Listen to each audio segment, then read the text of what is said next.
வணக்கம். நீங்கள் இணைந்து கொள்வது இலங்கையின் முதல்தர செய்தி வழங்குனர் நியூஸ் ஃபர்ஸ்ட் பிரதான செய்திகளோடு. உங்களோடு இணைந்து கொள்ளும் நாம் ஜெஃப்ரி ஜெவதாஷன், தாரணி தங்கராஜன். முதலில் தலைப்புச் செய்திகள்.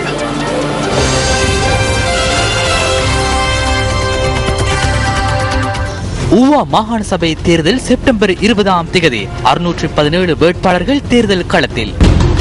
கொலன்னாவில் 2 அரசியல்வாதிகள் தனது உயிருக்கு அச்சுறுத்தல் ஏற்படுத்தியுள்ளதாக நகரசபை தலைவர் தெரிவிப்பு. அரசவைத்திய அதிகாரிகள் சங்கத்தின் செயற்பாடுகளை இடைநிறுத்துமாறு நீதிமன்றத்தினால் விதிக்கப்பட்ட தடை நீக்கம்.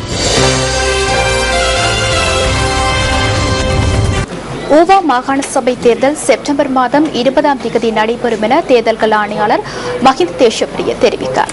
ஊவா மாகாண சபை தேர்தலுக்கான வேட்புமனுக்களை ஏற்றுக்கொள்ளும் நடவடிக்கை இன்று நண்பகல் 12 மணியுடன் நிறைவு பெற்றது.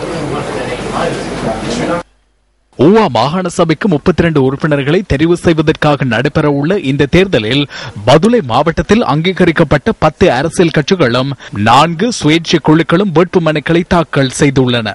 ஐக்கிய மக்கள் சுதந்திர கூட்டமைப்பு சார்பில் அதன் பொதுச் செயலாளர் சுசில் பிரேமஜான் தலைமையில் வேட்புமனு தாக்கல் செய்யப்பட்டது. தேர்தல்கள் ஆணையாளரின் அறிவுறுத்தல்களுக்கு அமைய ஐக்கிய மக்கள் சுதந்திர கூட்டமைப்பினரை இன்று பதுளை நகரில் எந்த ஒரு இடத்திலும் ஒன்று கூடாதிருக்குமாறு நாம் அறிவித்தல் விடுத்துள்ளோம். தேர்தல் சட்டங்களுக்கு அமைய எமது வேட்பாளர்களும் ஆதரவாளர்களும் செயற்படுவர். தேர்தல் சட்டத்திற்கமைய செயற்படுமாறு நாம் அவர்களுக்கு எழுத்து மூலம் அறிவித்துள்ளோம். ஸ்ரீலங்கா முஸ்லிம் காங்கிரஸ் உள்ளிட்ட 3 கட்சிகள் ஒன்றிணைந்த ஜனநாயக ஐக்கிய கூட்டமைப்பு பதுளை மாவட்டத்தில் வேட்புமனு தாக்கல் செய்தது. தேர்தலுக்காக பதுளை மாவட்டத்திற்கு 3 கட்சிகள் இணைந்து நாங்கள் ஒரு அணியாக போட்டியிடுகிறோம். எங்களுடைய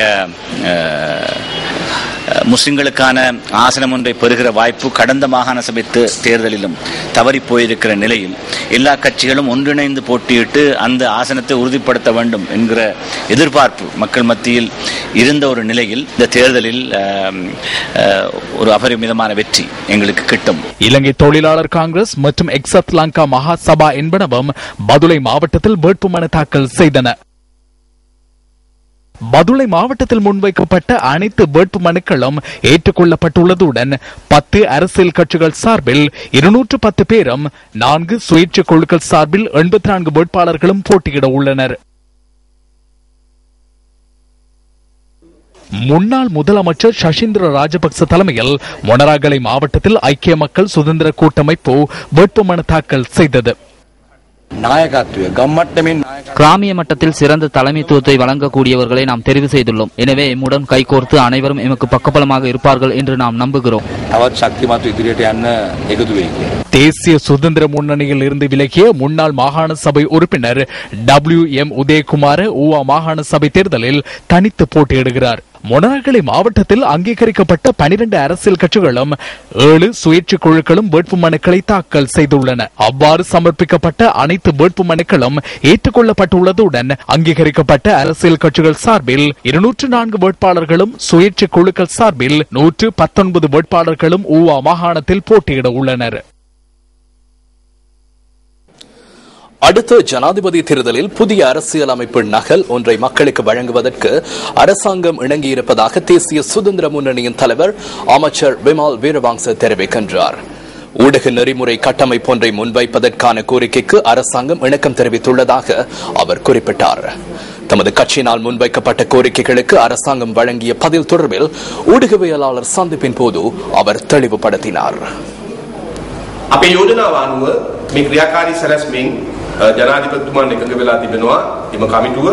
எமது கோரிக்கைகளுக்கு ஜனாதிபதி இணக்கம் தெரிவித்துள்ளார்.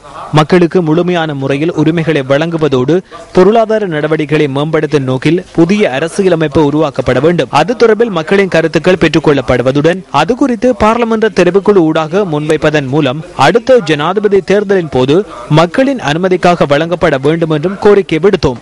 ஊடகங்களுக்காக ஊடக தர்மம் ஒன்று முன்வைக்க வேண்டும். மக்களின் நலனுக்காக கருத்துக்களை தெரிவிக்கின்ற உரிமைக்கு இடையூறு விளைவிக்க கூடாது என்பதை அடைப்புக்குறிக்குள் குறிப்பிட்டுள்ளோம். இதன் அடிப்படையில் நாம் மொனராகலை மாவட்டத்தில் கூட்டமைப்புடன் சேர்ந்து போட்டியிடுகின்றோம். பதுளையில் தேசிய சுதந்திர முன்னணி தனியாக போட்டியிடுகின்றது.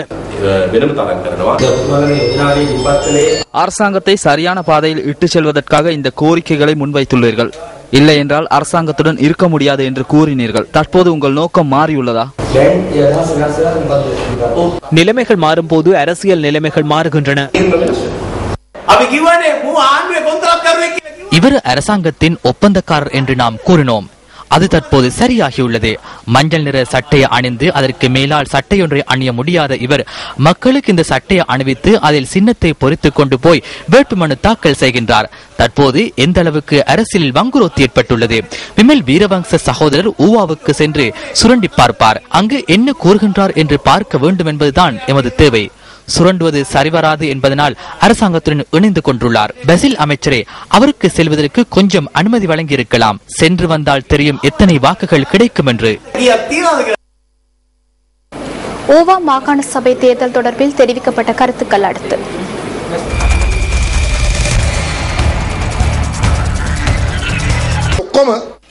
இந்த கேமராவுக்கு முன்னாலே அனைத்தையும் முன்னெடுக்கின்றனர். கேமராவுக்கு முன் சென்று சூதாட்டம் உள்ளிட்ட விடயங்களை அடிப்படையாக கொண்டு முழு நாட்டையும் திட்டுகின்றனர். எனினும் கிராமத்து மக்கள் இதனை ஏற்றுக்கொள்ள மாட்டார்கள் என்பதை நினைவில் கொள்ளுங்கள்.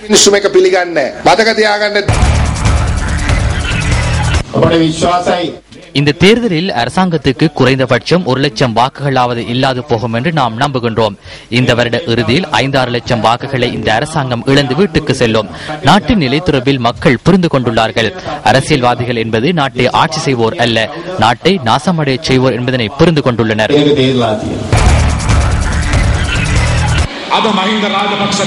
இன்று ஜனாதிபதி மஹிந்த ராஜபக்சே சுற்றி அனைவரும் உள்ளனர். எதிர்க்கட்சியிடம் தற்போது யாரும் இல்லை. ஜனாதிபதி தேர்தல் அல்ல, எந்த ஒரு தேர்தல் நடத்தப்பட்டாலும் ஜனாதிபதி மஹிந்த ராஜபக்சவுடன் உள்ளவர்களை ஆற்றுவதற்கு எந்த ஒரு அரசியல் கட்சியாலும் முடியாது. அதனை பொறுப்புடன் நான் கூறிக்கொள்கின்றேன்.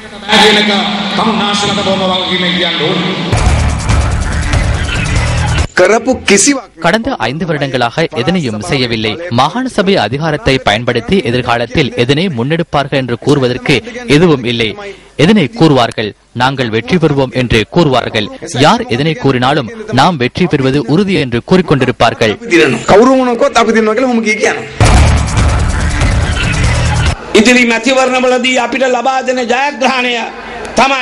எதிர்கால தேர்தல்களில் நமக்கு கிடைக்கும் வெற்றியே நாட்டை பாதுகாக்கும் நீல படையணியாக மாறும்.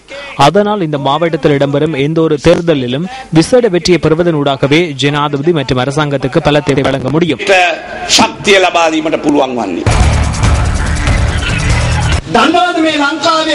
இலங்கையில் எந்த பகுதியில் போஷாக்கின்மை அதிகம் காணப்படுகின்றது என்று நீங்கள் அறிவீர்களா? ஊவா மாகாணத்திலேயே காணப்படுகின்றது. அபிவிருத்தி அடையாத மாகாணமே ஊவா மாகாணம். உங்களின் வாழ்வாதாரம் தொடர்ந்தும் கீழ்மட்டத்திலேயே உள்ளது. மீண்டும் இந்த அரசாங்கத்துக்கா வாக்களிப்பது என்று சிந்தித்து பாருங்கள்.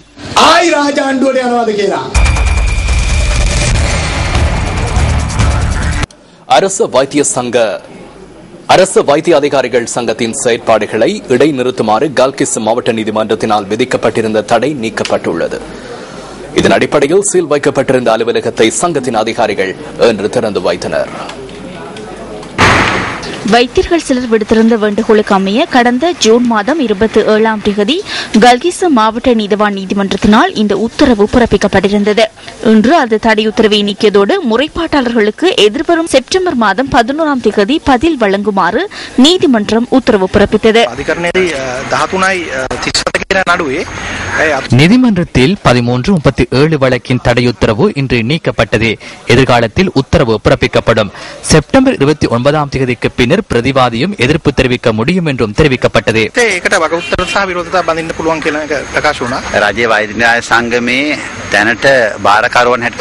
அரசு வைத்திய அதிகாரிகள் சங்கத்தின் பொறுப்பாளராக யார் ஆஜராக முடியும் என்பது குறித்து இன்று நீதிமன்றம் தீர்ப்பு வழங்கியது. எமது உறுப்பினர் மாத்திரமல்ல, நாட்டின் நீதிமன்ற கட்டளைகளுக்கு தீர்ப்புகளை மதிப்பது முன்னுரிமையாகும். இந்த நாட்டில் உயர்ந்த சுகாதார சேவையொன்றை வழங்குவதற்கு நாம் நடவடிக்கை எடுப்போம்.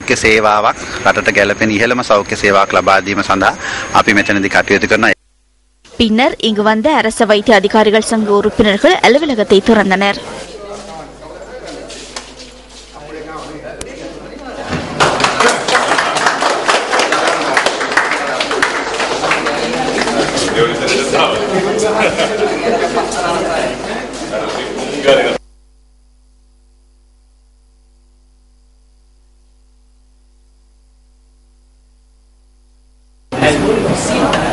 அதிகாரத்தை பகிர்ந்து நாட்டை கட்டியெழுப்புவோம் அமைப்பு இன்று ஊடகவியலாளர் சந்திப்பு ஒன்றை ஏற்பாடு செய்திருந்தது.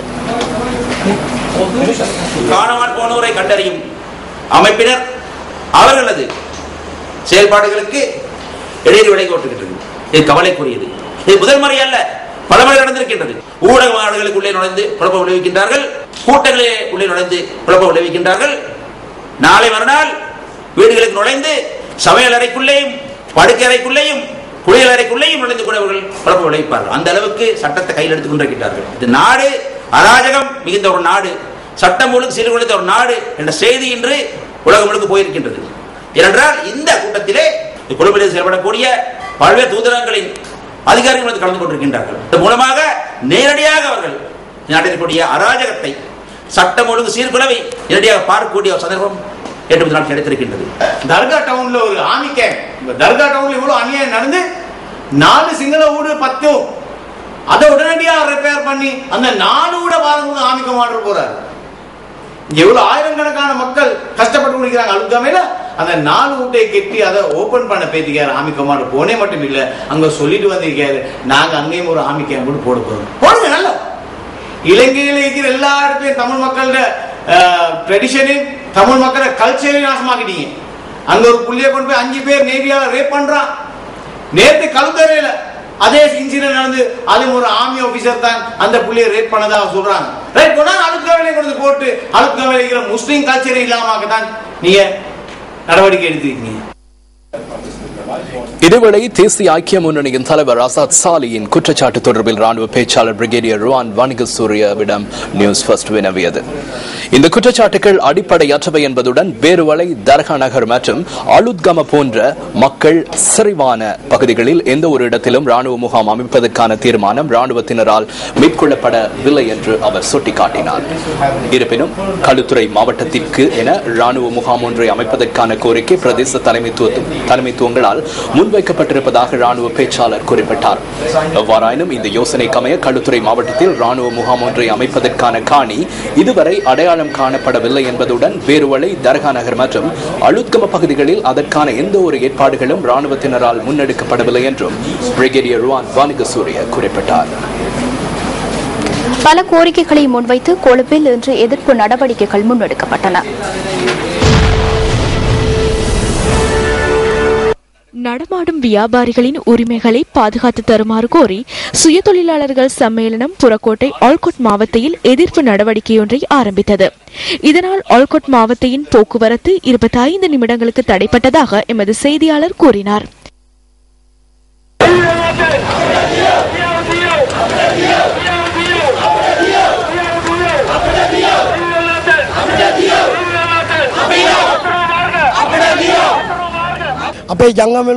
நடமாடும் வியாபாரிகள் வர்த்தக நடவடிக்கைகளில் ஈடுபடுவதற்கான அனுமதியை பிரதேச சபைகள் வழங்குவதில்லை. பஸ் தரிப்பிடத்தில் சீருடை அணிந்து வர்த்தகத்தில் ஈடுபட அனுமதிப்பதில்லை. நடைபாதை வியாபாரம் தடை செய்யப்பட்டுள்ளது. பின்னர் எதிர்ப்பாட்டக்காரர்கள் பேரணியாக கோட்டை ரயில் நிலையத்திற்கு முன்னால் வருகை தந்தனர். சுயதொழிலாளர்கள் சம்மேளன தலைவரின் தொலைபேசி கலந்துரையாடலின் பின்னர் எதிர்ப்பில் ஈடுபட்டவர்கள் கலைந்து சென்றனர். இதேவேளை தேசிய நடைபாதை வர்த்தகர்கள் அமைப்பு உள்ளிட்ட மேலும் சில அமைப்புகள் அறிக்கையொன்றை வெளியிட்டு சுயதொழிலாளர்கள் சம்மேளனத்தின் சில அதிகாரிகளின் மோசடி நடவடிக்கைகள் காரணமாக சீர்குலைக்கப்பட்ட பிரபலத்துவத்தை மீள ஏற்படுத்துவதற்காகவே இந்த எதிர்ப்பு நடவடிக்கை முன்னெடுக்கப்பட்டதாக குறிப்பிட்டது. கொழும்பு தேசிய வைத்தியசாலையின் 27 கனிஷ்ட ஊழியர்கள் சங்கங்கள் இணைந்து இன்று எதிர்ப்பில் ஈடுபட்டனர். 5 கோரிக்கைகளை முன்வைத்து இந்த எதிர்ப்பு நடவடிக்கை முன்னெடுக்கப்பட்டது. கடந்த 2 வருடங்களாக சுகாதாரத்துறை நிர்வாகத்தை 2ஆக பிரித்தனர். உயர் தரங்களுக்கு பாரிய அளவில் கொடுப்பனவுகளை அதிகரித்ததுடன் கனிஷ்ட மற்றும் கீழ்மட்ட தரங்களில் உள்ளவர்களுக்கு 5% கொடுப்பனவுகளை அதிகரிக்கவில்லை. அதனால் இந்த கோரிக்கைகள் தொடர்பில் கருத்தில் கொள்ளுமாறு நாம் தெளிவாக கூறுகின்றோம். எதிர்ப்பில் ஈடுபட்டவர்கள் தேசிய வைத்தியசாலையில் இருந்து சுகாதார அமைச்சு வரை பேரணியாக சென்றனர். இதனால் அதனை அண்மித்த வீதிகளில் போக்குவரத்து நெரிசல் ஏற்பட்டதாக எமது பிராந்திய செய்தியாளர் கூறினார். ஜனாதிபதி செயலகத்திற்கு அனுப்புவதற்காக மனுவொன்றை சுகாதார அமைச்சின் செயலாளரிடம் ஒப்படைத்த பின்னர் அவர்கள் கலைந்து சென்றனர்.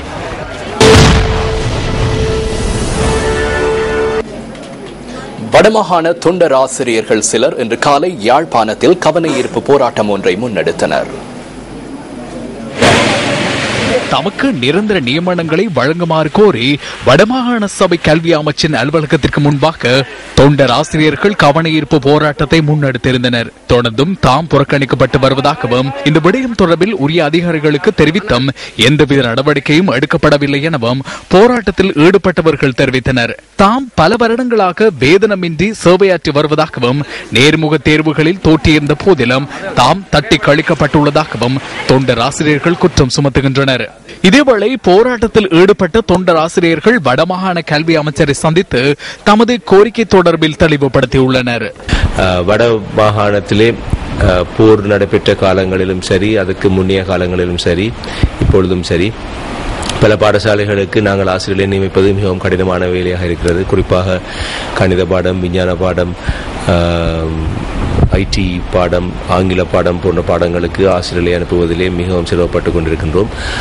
தொண்டர்களாக பாடசாலைகளிலே பல ஆசிரியர்கள் நீண்ட காலமாக பணியாற்றி வந்திருக்கிறார்கள். அவர்களுக்கு நியமனம் வழங்குவதிலே மிகவும் மோசமான நிலை இருந்தது. ஏனெனில் அரசியல் கட்சிகள் தங்களுக்கு தெரிந்தவர்களுக்கு மட்டும் வேலைகளை வழங்கி மற்றவர்களுக்கு வேலைகளை வழங்காமல் இருக்கிறார்கள். எனவே இதிலே விடுபட்ட தொண்டர் ஆசிரியர்கள் பலர் இன்னமும் வேலையிலே ஈடுபட்டிருக்கிறார்கள். ஆனால் அவர்களுக்காக உடனடியாக நிரந்தர நியமனம் வழங்குவதிலே பல சிக்கல்கள் இருக்கிறது என்பதையும் யாவரும் அறிந்து கொள்ள வேண்டும் என்று விரும்புகிறேன். வடக்கு புலத்திலே இருக்கின்ற ஆளணியினர் வெற்றிடங்கள் யாவும் ஆசிரியர் பகுதியிலே நிரப்பப்பட்டிருக்கின்றன. இது இன்னும் எங்களுக்கான அனுமதி கிடைக்கவில்லை. எனவே இது விடயமாக வடக்கு மாகாண சபையிலும் நாங்கள் பேசியிருக்கின்றோம். பல பட்டதாரிகளும் தங்களுக்கும் வேலைகளை தர வேண்டும், இல்லாவிட்டால் டிப்ளமா பட்டம் பெற்றவர்கள் தங்களுக்கு வேலை தேவை என்பதையும் இங்கே எங்கள் மத்தியிலே தொடர்ச்சியாக தன்னுடைய தரவுகளை அனுப்பி வைத்துக் கொண்டிருக்கிறார்கள். அவர்களுக்கும் வேலை வாய்ப்பை நாங்கள் வழங்குவதற்கான சில நடவடிக்கைகளில் ஈடுபட்டிருக்கின்றோம். எனவே வருங்காலத்திலே இந்த தொண்டர் ஆசிரியர்களுக்கு ஏதோ ஒரு வகையிலே அவர்களுக்கு நிவாரணத்தை பெற்றுக் கொள்வதற்கு எனது அமைச்சு சகல நடவடிக்கைகளும் ஈடுபடும் என்பதையும் இந்த சந்தர்ப்பத்தில் கூறி வைக்க விரும்புகின்றனர்.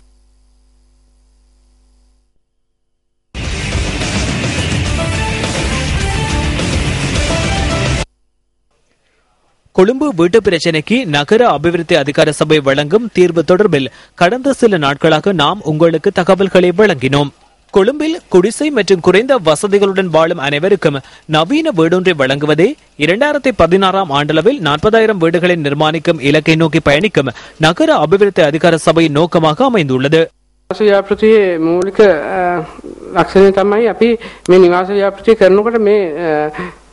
இந்த வீட்டு திட்டத்தை முன்னெடுப்பதன் ஊடாக கொழும்பு நகரிற்குள் அதிகளவு உள்நாட்டு முதலீட்டு வாய்ப்புகளை நாம் பெற்றுக் கொடுத்துள்ளோம். இலங்கையுள்ள C1 தரத்தில் உள்ள சிறந்த ஒப்பந்தக்காரர்களே இந்த வீட்டு திட்டங்களை நிர்மாணிக்கின்றனர். எதிர்ப்பு தெரிவித்தவர்கள் தற்போது விருப்பத்துடன் வீட்டை பெற்றுக் கொள்கின்றனர். 2 வாரங்களுக்கு முன்னர் பிரதானமாக எதிர்ப்பு தெரிவித்த நபர் எம்மிடம் வந்து தனக்கும் வீடொன்றை வழங்குமாறு கேட்டார்.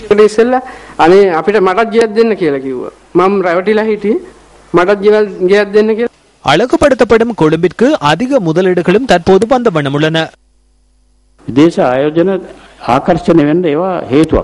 வெளிநாட்டு முதலீடுகளின் ஈர்ப்பிற்கு காரணம் ஒன்று உள்ளது. தற்போது கொழும்பு நகரிற்குள் பல அபிவிருத்தி திட்டங்களை முன்னெடுக்க திட்டமிட்டுள்ளோம். காணிகள் ஒதுக்கப்பட்டுள்ளன. அபிவிருத்தி நடவடிக்கைகள் முன்னெடுக்கப்படுகின்றன. தனியார் பிரிவிற்கு தேவையான அனுசரணையை வழங்கியுள்ளோம். கம்பெனி தெருவில் பாரிய மாற்றம் ஒன்று துரிதமாக தற்போது முன்னெடுக்கப்படுகின்றமையை நீங்கள் அறிவீர்கள்.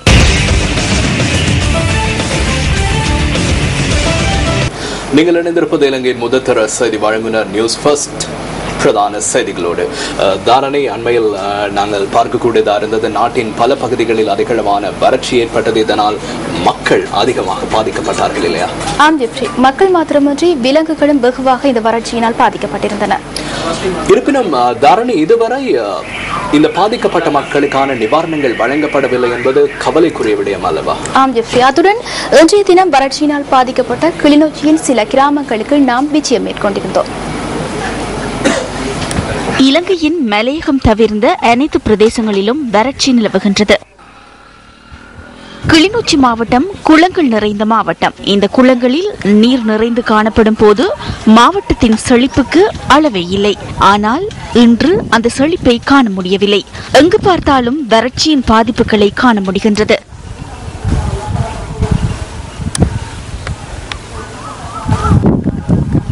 மாவட்டத்திற்கே நீரை வழங்கும் இரணிமடு குளத்தின் இன்றைய நிலையே இது.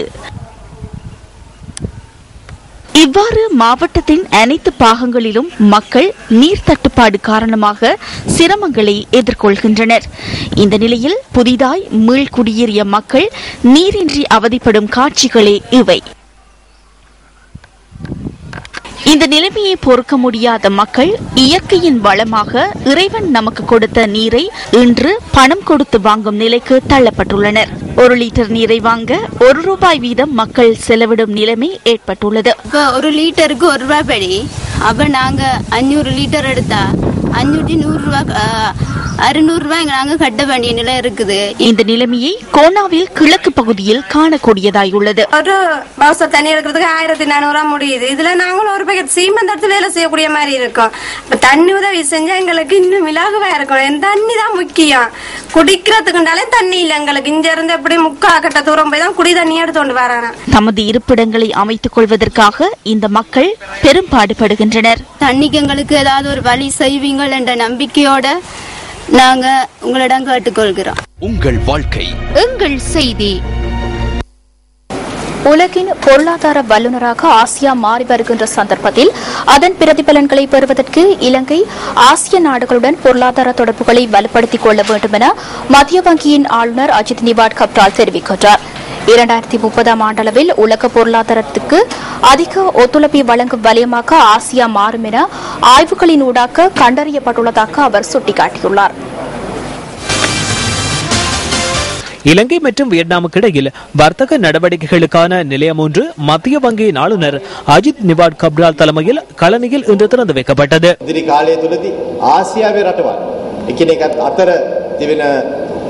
எதிர்காலத்தில் ஆசிய நாடுகளுக்கிடையே பொருளாதார முறைமைகளை அதிகரித்துக் கொண்டு முன்னோக்கி செல்லும் இந்த யுகத்தில் ஆசிய நாடுகளுக்கு இடையிலான பொருளாதார உறவுகளை அதிகரிப்பது முக்கியமானதொன்றாகும். தற்போது இலங்கைக்கு இந்தியாவுடன் சுதந்திர பொருளாதார உடன்படிக்கை ஒன்று உள்ளது. இன்னும் சில மாதங்களுக்குள் இலங்கை மற்றும் சீனாவுக்கு இடையில் சுதந்திர உடன்படிக்கை ஒன்றை ஏற்படுத்திக் கொள்ள எதிர்பார்த்துள்ளோம். எதிர்காலத்தில் ஆசியா உலகுக்குள் பிரவேசிக்கும் சந்தர்ப்பத்தில் அந்த யுகத்தின் உயர்மட்ட பங்குதாரர் ஆவதற்கு நாமும் சந்தர்ப்பங்களை பெற்றுக் கொள்ள வேண்டும்.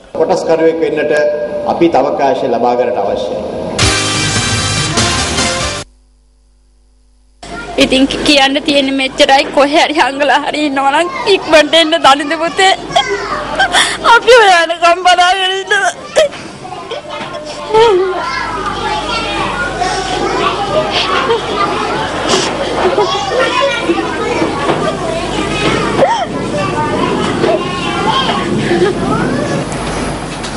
மேகலாவ யாஷேன் லங்காநாத் என்ற சிறுவன் கடத்தப்பட்ட சந்தர்ப்பத்தில் அவன் பயின்ற ஆரம்ப பாடசாலை ஆசிரியை தனது கவலையை வெளிப்படுத்திய விதத்தையே நீங்கள் கண்டீர்கள். சிறுவன் மீண்டும் வருகை தந்தமையினால் இந்த பாடசாலை ஆசிரியர்கள் மகிழ்ச்சியை வெளிப்படுத்தினர்.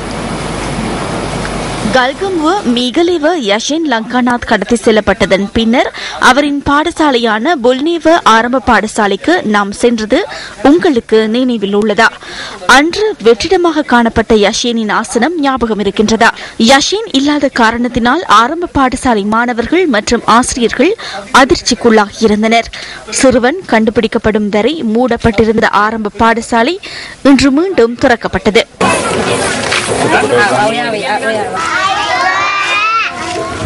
தனது நண்பர்களுடன் இணைந்து கொண்ட யஷேன் தனது வகுப்பறையின் அவருக்கான ஆசனத்தில் மீண்டும் அமர்ந்தார்.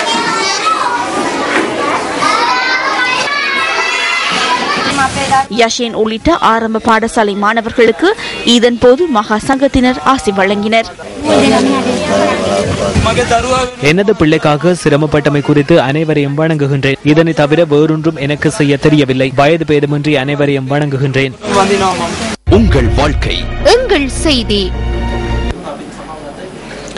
தமது பாதுகாப்பை அகற்றி அச்சுறுத்தலான நிலைக்கு தள்ளியுள்ளதாக குலநாவ நகரசபை தலைவர் ரவீந்திர உதயசாந்த தெரிவிக்கின்றார். குலநாவ பகுதியில் உள்ள அரசியல் சக்தியொன்றின் வேண்டுகோளுக்கு அமைய பாதுகாப்பு அகற்றப்பட்டுள்ளதாக நியூஸ் ஃபர்ஸ்டுடனான நேர்காணலின் போது அவர் இதனை குறிப்பிட்டார். இது தொடர்பான முழுமையான தகவல்களை இரவு 10:45 இடம்பெறும் நமது நியூஸ் ஃபர்ஸ்ட் நைட்டில் எதிர்பாருங்கள்.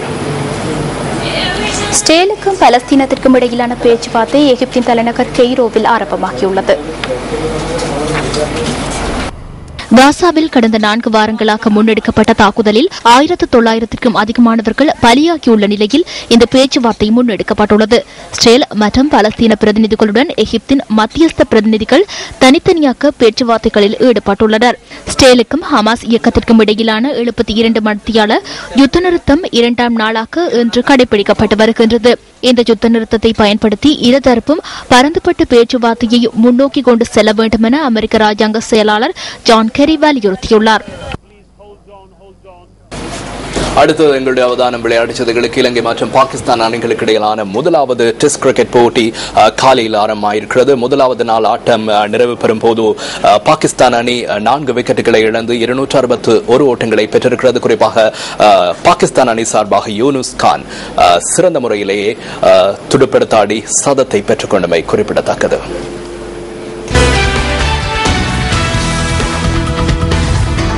இலங்கை மற்றும் பாகிஸ்தான் அணிகளுக்கு இடையிலான 2 போட்டிகள் கொண்ட டெஸ்ட் கிரிக்கெட் தொடர் காலியில் இன்று ஆரம்பமானது. இந்த தொடரானது இலங்கை அணியின் முன்னாள் தலைவரும் சிரேஷ்ட துடுப்பாட்ட வீரருமான மஹேல ஜெயவர்தன பங்கு பற்றும் இறுதி டெஸ்ட் தொடராகும். அதற்குமே இலங்கை அணி களத்தடுப்புக்காக களமிறங்கிய சந்தர்ப்பத்தில் மஹேல ஜெயவர்தனவுக்கு விசேட அணிவகுப்பு வழங்கப்பட்டது. போட்டியில் முதலில் துடுப்படுத்தாட தீர்மானித்த பாகிஸ்தான் 56 ஓட்டங்களுக்கு முதல் 3 விக்கெட்டுகளையும் இழந்தது. அகமது ஷெஷாட் ஓர் ஓட்டத்துடனும் குராம் மன்சூர் 2 ஓட்டங்களுடனும் அசார் அலி 30 ஓட்டங்களுடனும் ஆட்டமிழந்தனர். என்றாலும் அதன் பின்னர் இணைந்து கொண்ட யூனுஸ் கான் மற்றும் அணித்தலைவர் மிஸ்பாஹுல் ஹக் ஜோடி 4ஆம் விக்கெட்டில் பெருமதிமிக்க 100 ஓட்டங்களை பகிர்ந்தது. மிஸ்பாஹுல் ஹக் 31 ஓட்டங்களுடன் ஆட்டமிழந்தார். தொடர்ந்து சிறப்பாக துடுப்படுத்தாடி யூனிஸ் கான் தனது 24வது டெஸ்ட் சதத்தை எட்டினார். இது இலங்கைக்கு எதிராக அவர் பெற்ற 7வது டெஸ்ட் சதமாகும்.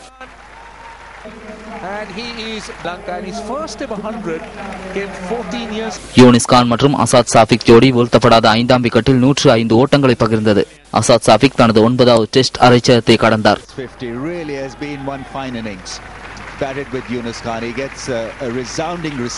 யூனிஸ் கான் 133 ஓட்டங்களுடனும் அசாத் சாஃபிக் 55 ஓட்டங்களுடனும் ஆட்டமிழக்காதிருந்தனர். பந்துவீச்சில் தம்மிக்கு பிரசாத், ரங்கன ஹேரத் ஆகியோர் தலா 2 விக்கெட்டுகளை வீழ்த்தினர். கிளாஸ்கோ பொதுநலவாய விளையாட்டு விழாவில் தாம் பெற்ற வெற்றி எதிர்வரும் ஆசிய விளையாட்டு விழாவிற்கு உந்து சக்தியாக இருக்கும் என்று பளுதூக்கல் வீரரான சுதேஷ் பீரிஸ் தெரிவிக்கின்றார். ஸ்கொட்லாந்திலிருந்து இன்று காலை நாடு திரும்பிய போதே அவர் இதனை தெரிவித்தார். ஸ்கொட்லாந்தின் கிளாஸ்கோ நகரில் நடைபெற்ற 20வது பொதுநலவாய விளையாட்டு விழாவில் பங்கு பற்றிய இலங்கை குழாமுக்கு பளுதூக்கல் வீரரான சுதேஷ் பீரிஸ் தலைமை வகித்தார். விளையாட்டு விழாவில் 62 கிலோகிராம் எடைப்பிரிவில் போட்டியிட்ட அவர் வெள்ளிப்பதக்கத்தை வென்றார். இது இம்முறை பொதுநலவாய விளையாட்டு விழாவில் இலங்கை பெற்ற ஒரே ஒரு பதக்கமாகும். இந்த முறை தங்கப்பதக்கம் வெல்லும் பாரிய எதிர்பார்ப்பு இருந்தது. எனது தனிப்பட்ட ஆற்றலை வெளிப்படுத்தி இருந்தால் அதனை அடைந்திருக்கலாம். ஆனால் எனது இடது கையில் உபாதை ஏற்பட்டிருந்தது. அந்த உபாதையுடன் நான் பெற்ற இந்த வெற்றி எனக்கு திருப்தி அளிக்கிறது. இந்த போட்டியில் என்னால் பங்கு பெற்ற முடியாது போகலாம் என்றே நான் ஆரம்பத்தில் நினைத்தேன்.